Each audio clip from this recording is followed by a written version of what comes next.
শুরু করছি আজকের গল্প নারায়ণ গঙ্গোপাধ্যায়ের লেখা কেমোফ্লেজ। চাটুজ্যেদের রোয়াকে গল্পের আড্ডা জমেছিল।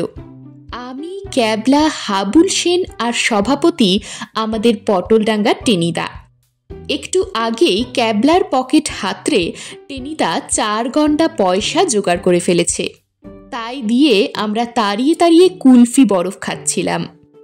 শুধু হাড়ির মতো মুখ করে ক্যাবলা বসে আছে। হাতের শালপাতাটার ফাঁক দিয়ে ফোঁটায় ফোঁটায় কুলপির রস গড়িয়ে পড়ছে। ক্যাবলা খাচ্ছে না। টেনিদা হঠাৎ তার বাঘা গলায় হুঙ্কার ছাড়লে, এই ক্যাবলা, খাচ্ছিস না যে? ক্যাবলার চোখে তখন জল আসবার জো। সে জবাব দিলে না, শুধু মাথা নাড়ল। খাবি না? তবে না খাওয়াই ভালো। কুলপি খেলে ছেলেপুলেদের পেট খারাপ করে। বলতে না বলতেই থাবা দিয়ে টেনিদা ক্যাবলার হাত থেকে কুলপিটা তুলে নিল। তারপর চোখের পলক পড়তে না পড়তে সোজা শ্রীমুখের গহ্বরে। ক্যাবলা বললে, এর মানে কি? বলি, মানেটা কি হলো এর? টেনিদা বজ্র গর্ভ স্বরে জিজ্ঞাসা করলে। ক্যাবলা এবারে কেঁদে ফেলল। আমার 4 আনা পয়সা তুমি মেরে দিলে। ভাবছিলাম সিনেমা দেখতে যাব, একটা ভালো যুদ্ধের বই। যুদ্ধের বই? টেনিদা দাঁত খিচিয়ে উঠল। বলি, যুদ্ধের বইতে কি দেখবার আছে রে? খালি দূর দরাম, খালি ধুমধরক্কা আর খানিকটা বাহাদুরকা খেল। যুদ্ধের গল্প যদি শুনতে চাস তবে শোন আমার কাছে। তুমি যুদ্ধের কি জানো? আমি ভয়ে ভয়ে প্রশ্ন করলাম। কি বললি পেলা? টেনিদার হুঙ্কারে আমার পালা জ্বরের পিলে নেচে উঠল। আমি জানি নে, তবে কে জানে শুনি? তুই? না না, আমি আর জানবো কোত্থেকে? আমি তাড়াতাড়ি বললাম, বাসক পাতার রস খাই আর পালা জ্বরে ভুগি। ওসব যুদ্ধ ফুদ্ধ আমি জানবো কেমন করে? তবে বলছিলাম কি না। টেনিদার চোখের দিকে তাকিয়ে আমি সোজা মুখে স্কুপ এঁটে দিলাম। কিছুই বলছিলি না, মানে কখনো কিছু বলবি না। টেনিদা চোখ দিয়েই যেন আমাকে একটা পেল্লায় রদ্দা কষিয়ে দিলে। ফের যদি যুদ্ধের ব্যাপার নিয়ে ঘাটাঘাটি করেছিস তবে ক্রুদ্ধ হয়ে নাকের ডগায় এমন একটি মুগ্ধবোধ বসিয়ে দেব যে সোজা বুদ্ধদেব হয়ে যাবি, বুঝলি? মানে মিউজিয়ামে নাক ভাঙা বুদ্ধদেব দেখেছিস তো, ঠিক সেই রকম। আতঙ্কে আমি একেবারে ল্যাম্পপোস্ট হয়ে গেলাম। টেনিদা গলা ঝেড়ে বললে, আমি যখন যুদ্ধে যাই, মানে বার্মা ফ্রন্টে যেবার গেলাম। খুক খুক করে একটা চাপা আওয়াজ। হাবুল সেন হাসি চাপতে চেষ্টা করছে। হাসছিস যে হাবলা? টেনিদা এবার হাবুলের দিকে মনোনিবেশ করলে। মুহূর্তে হাবুল ভয়ে পানসে মেরে গেল। তোতলিয়ে বললে, এই না, মানে ভাবছিলাম তুমি আবার কবে যুদ্ধে গেলে? টেনিদা দারুণ উত্তেজনায় রোয়াকের সিমেন্টের ওপরে একটা কিল বসিয়ে দিয়ে উহ উহ করে উঠল। তারপর সেটাকে সামলে নিয়ে চিৎকার করে বললে, গুরুজনের মুখে মুখে তক্ক! এই জন্যই তো দেশ আজও পরাধীন। বলি, আমি যুদ্ধে যাই না যাই তাতে তোর কি? গল্প চাস তো শোন, নইলে স্টেফ ভাগাড়ে চলে যা। তোদের মতো বিশ্ব বকাটেদের কিছু বলতে যাওয়াই ঝকমারি। না না, তুমি বলে যাও, আর আমরা তর্ক করব না। হাবুল সভয়ে আত্মসমর্পণ করল। টেনিদা কুলপির শালপাতাটা শেষবার খুব দরদ দিয়ে চেটে নিলে। তারপর সেটাকে তালগোল পাকিয়ে ক্যাবলার মুখের উপর ছুঁড়ে দিয়ে বললে, তবে শোন, আমি তখন যুদ্ধ করতে করতে আরাকানের এক দুর্গম পাহাড়ি জায়গায় চলে গেছি। জাপানিদের পেলেই এমন করে ঠেঙিয়ে দিচ্ছি যে ব্যাটারা ফুজিয়ামা টুজিয়ামা বলে ল্যাচ তুলে পালাতে পথ পাচ্ছে না। 13 নম্বর ডিভিশনের আমি তখন কমান্ডার। 3 ভিক্টোরিয়া ক্রস পেয়ে গেছি। ক্যাবলা ফস করে জিজ্ঞেস করলে, সে ভিক্টোরিয়া ক্রসগুলো কোথায়? অত খোঁজে তোর দরকার কি? বলি, গল্প শুনবি না বাগড়া দিবি বলতো? যেতে দাও যেতে দাও, অমৃতং ক্যাবলা ভাসিতং। তুমি গল্প চালিয়ে যাও টেনিদা, হাবুল মন্তব্য করলে। যুদ্ধ করতে করতে সেই জায়গায় গিয়ে পৌঁছলাম যার নাম তোরা কাগজে খুব দেখেছিস। নামটা ভুলে যাচ্ছি, সেই যে কিসের একটা ডিম। আমি বললাম, হাঁসের ডিম? টেনিদা বললে, তোর মাথা। ক্যাবলা বললে, তবে কি মুরগির ডিম? টেনিদা বললে, তোর মুন্ডু। আমি আবার বললাম, তবে নিশ্চয়ই ঘোড়ার ডিম। তাও না, কাকের ডিম, বকের ডিম, ব্যাঙের ডিম। ক্যাবলা বললে, ঠিক ঠিক, আমার যেন মনে পড়েছে, বোধহয় টিকটিকির ডিম। এই এই মনে পড়েছে। টেনিদা এমনভাবে ক্যাবলার পিঠ চাপড়ে দিলে যে ক্যাবলা আর্তনাদ করে উঠল। ঠিক ধরেছিস, টিট ডিম। হ্যাঁ, যা বলছিলাম। টিট ডিমে তখন পেল্লায় যুদ্ধ হচ্ছে। জাপানি পেলেই পটাপট মেরে দিচ্ছি। চা খেতে খেতে জাপানি মারছি, ঝিমুতে ঝিমুতে জাপানি মারছি। এমনকি যখন ঘুমিয়ে নাক ডাকাচ্ছি তখনও কোনো রকমে 2-4টে জাপানি মেরে ফেলছি।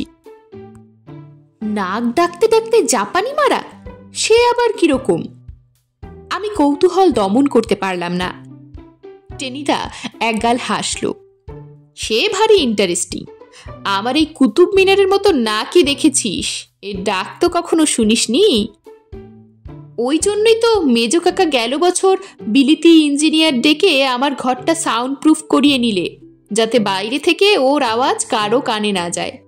তাছাড়া পাড়ার লোকেও কর্পোরেশনে লেখালেখি করছিল কিনা। একদিন তো পুলিশ এসে বাড়ি তছনছ। রোজ রাত্রে এ বাড়িতে মেশিন গানের আওয়াজ পাওয়া যায়। নিশ্চয়ই এখানে বেআইনি অস্ত্রের কারখানা আছে। সে এক কেলেঙ্কারি কাণ্ড। যাক, সে গল্প আর একদিন হবে। হ্যাঁ, গল্পটা বলি।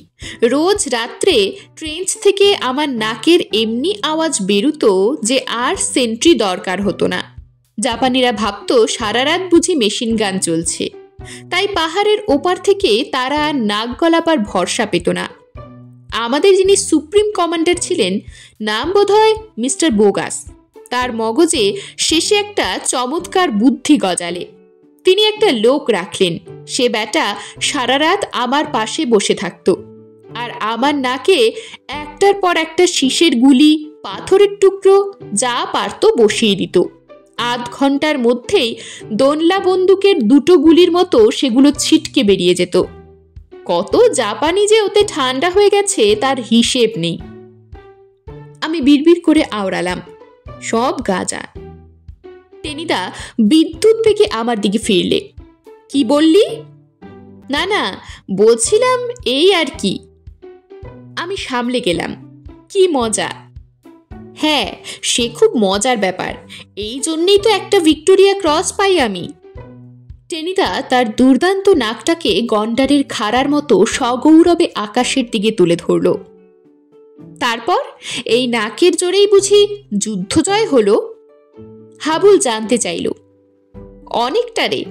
জাপানিদের যখন প্রায় নিকেশ করে ছেড়েছি তখন একটা বিতিকিচ্ছিরি কাণ্ড ঘটে গেল, আর সেইটাই হলো আমাদের আসল গল্প। বলো বলো। আমরা 3জনে সমস্বরে প্রার্থনা জানালাম। টেনিদা আবার শুরু করলো। আমার একটা কুকুর ছিল, তোদের বাংলাদেশের ঘিয়ে ভাজা নেড়িকুত্তো নয়, একটা বিরাট গ্রে হাউন্ড। যেমন তার গাগ গাগ ডাক তেমনি তার বাঘা চেহারা। আর কি তালিম ছিল তার! ঘন্টার পর ঘন্টা সে 2 পায়ে খাড়া হয়ে হাঁটতে পারত। বেচারা অপঘাতে মারা গেল। দুঃখ হয় কুকুরটার জন্যে, তবে বামুনের জন্যে মরেছে। বেটা নির্ঘাত স্বর্গে যাবে। কি করে মরল? হাবুল প্রশ্ন করল। আরে দাঁড়া না কাঁচকলা, যত সব ব্যস্ত বাগিস। আগে থেকে ফ্যাচ ফ্যাচ করে গল্পটা মাটি করে দিচ্ছে। যাক, যা বলছিলাম, একদিন বিকেলবেলা হাতে তখন কোনো কাজ নেই। আমি সেই কুকুরটাকে সঙ্গে করে বেড়াতে বেরিয়েছি। পাহাড়ি জঙ্গলে বেড়াচ্ছি হাওয়া খেয়ে। 2 দিন আগেই জাপানি বেটারা ওখান থেকে সরে পড়েছে। কাজেই ভয়ের কোনো কারণ ছিল না। কুকুরটা আগে আগে যাচ্ছে আর আমি চলেছি পেছনে। কিন্তু ওই বেটে বেটাদের পেটে পেটে শয়তানি। দিলে এই টেনি শর্মাকেই একটা লেঙ্গি কষিয়ে। যেতে যেতে দেখি পাহাড়ের এক নিরিবিলি জায়গায় এক দিব্যি আম গাছ। যত না পাতা, তার চাইতে ঢের বেশি পাকা আম তাতে, একেবারে কাশির ল্যাংড়া, দেখলে নোলা শকশক করে ওঠে। আরাকানের পাহাড়ে কাশির ল্যাংড়া? আমি আবার কৌতূহল প্রকাশ করে ফেললাম। দেখ পেলা, ফের বাধা দিয়েছিস, একটা চাটি হাঁকিয়ে দেব। আহা, যেতে দাও যেতে দাও। হাবুল ঢাকাই ভাষায় বললে, পোলা পান। পোলা পান? টেনিদা গর্জে উঠল। আবার বকর বকর করলে একেবারে জল পান করে খেয়ে ফেলবো, এই বলে দিলাম। হ্যাঁ, যা বলছিলাম, খাস কাশির ল্যাংড়া। কুকুরটা আমাকে একটা চোখের ইঙ্গিত করে বললে, গোটা কয়েক আম পারো।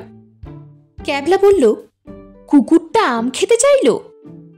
চাইলই তো, এ তো আর তোদের এটুলি কাটা নেড়িকুত্তো নয়, স্রেফ বিলেতি গ্রে হাউন্ড। আম তো আম, কলা, মূলো, গাজর, উচ্ছে, নালতে শাক, সজনে ডাঁটা সবই তরিবত করে খায়। আমি আম পাড়তে উঠলাম, আর যেই ওঠা। টেনিদা থামল। কি হলো? যা হলো তা ভয়ঙ্কর। আম গাছটা হঠাৎ জাপানি ভাষায় ফুজিয়ামা টুজিয়ামা বলে ডালপালা দিয়ে আমায় জাপটে ধরলে। তারপরেই বীরের মতো কুইক মার্চ। 3-4টে গাছও তার সঙ্গে সঙ্গে নিপ্পন বাজাই বলে হাঁটা আরম্ভ করলে। সে কি? আমরা স্তম্ভিত হয়ে গেলাম। গাছটা তোমাকে জাপটে ধরে হাঁটতে আরম্ভ করলে? করলে তো। আরে গাছ কোথায়, স্রেফ কেমোফ্লেজ। কেমোফ্লেজ? তার মানে? কেমোফ্লেজ মানে জানিস নে? কোথাকার গারল সব। টেনিদা একটা বিকট মুখভঙ্গি করে বললে, মানে ছদ্মবেশ। জাপানিরা ও ব্যাপারে দারুণ এক্সপার্ট ছিল। জঙ্গলের মধ্যে কখনো গাছ সেজে, কখনো ঢিবি সেজে বেটারা বসে থাকতো। তারপর সুবিধে পেলেই ব্যাস। সর্বনাশ! তারপর? তারপর টেনিদা একটা উচ্চাঙ্গের হাসি হাসল। তারপর যা হওয়ার তাই হয়ে গেল। কি হলো? আমরা রুদ্ধশ্বাসে বললাম। কি করলে তারপর? আমাকে ধরে জঙ্গলের মধ্যে নিয়ে গেল, কেমোফ্লেজটা খুলে ফেলল, তারপর 32টা কোদালে কোদালে দাঁত বের করে পৈশাচিক হাসি হাসল। কোমর থেকে ঝকঝকে একটা তরোয়াল বের করে বললে, mister, we will cut you. কি ভয়ানক! ক্যাবলা আর্তনাদ করে বললে, তুমি বাঁচলে কি করে? আর কি বাঁচা যায়? বললে, নিপ্পন বানজাই, মানে জাপানের জয় হোক। তারপর তলোয়ারটা ওপরে তুলে। হাবুল অস্ফুট স্বরে বললে, তলোয়ারটা তুলে? ঝাঁ করে এক কোপ, সঙ্গে সঙ্গে আমার মুন্ডু নেমে গেল, তারপর রক্তে রক্তময়। ওরে বাবা! আমরা 3জনে একসঙ্গে লাফিয়ে উঠলাম। তবে তুমি কি তাহলে ভূত? দুর্গাদা, ভূত হব কেন? ভূত হলে কারো কি ছায়া পড়ে? আমি জলজান্ত বেঁচেই আছি। কেমন ছায়া পড়েছে দেখতে পাচ্ছিস না? আমাদের 3জনের মাথা বো বো করে ঘুরতে লাগলো। হাবুল অতি কষ্টে বলতে পারল, মুন্ডু কাটা গেল, তাহলে তুমি বেঁচে রইলে কি করে? আন্দাজ কর দেখি। টেনিদা আমাদের মুখের দিকে তাকিয়ে মিটিমিটি হাসতে লাগলো। কিছু বুঝতে পারছি না, কোনো মতে বলতে পারলাম আমি। মনে মনে ততক্ষণ রাম নাম জপ করতে শুরু করেছি। টেনিদা বলে, ভুল করে তাহলে কি এতকাল একটা স্কন্ধ কাটার সঙ্গে কারবার করছি? দুর্গাথা! টেনিদা বিজয় গর্বে বললে, কুকুরটা পালিয়ে এলো যে। তাতে কি হলো? তবু বুঝলি না? আরে এখানেও যে কেমোফ্লেজ। কেমোফ্লেজ? আরে ধ্যাত, তোদের মগজে বিলকুল সব ঘুটে, 1-6টাকও বুদ্ধি নেই। মানে আমি টেনি শর্মা, চালাকিতে অমন 500 জাপানিকে কিনতে পারি। মানে আমি কুকুর সেজেছিলাম, আর কুকুরটা হয়েছিল আমি। বেটে বেটাদের শয়তানি জানতাম তো। ওরা যখন আমার মানে কুকুরটার মাথা কেটে ফেলেছে, সেই ফাঁকে ল্যাজ তুলে আমি হাওয়া। আর তারপরেই পেলাম 3 নম্বর ভিক্টোরিয়া ক্রসটা। টেনিদা পরম তৃপ্তির হাসি নিয়ে আমাদের সকলের বোকাটে মুখগুলো পর্যবেক্ষণ করতে লাগলো। তারপর একটা পৈশাচিক হুঙ্কার ছাড়ল, 2 আনা পয়সা বার কর পেলা, ওই গরম গরম চানাচুর যাচ্ছে। এরকমই আরও সব গল্প পেতে চ্যানেলটিকে সাবস্ক্রাইব করে দেবেন। আর গল্পটি যদি ভালো লেগে থাকে তাহলে লাইক, শেয়ার আর কমেন্ট করে দেবেন।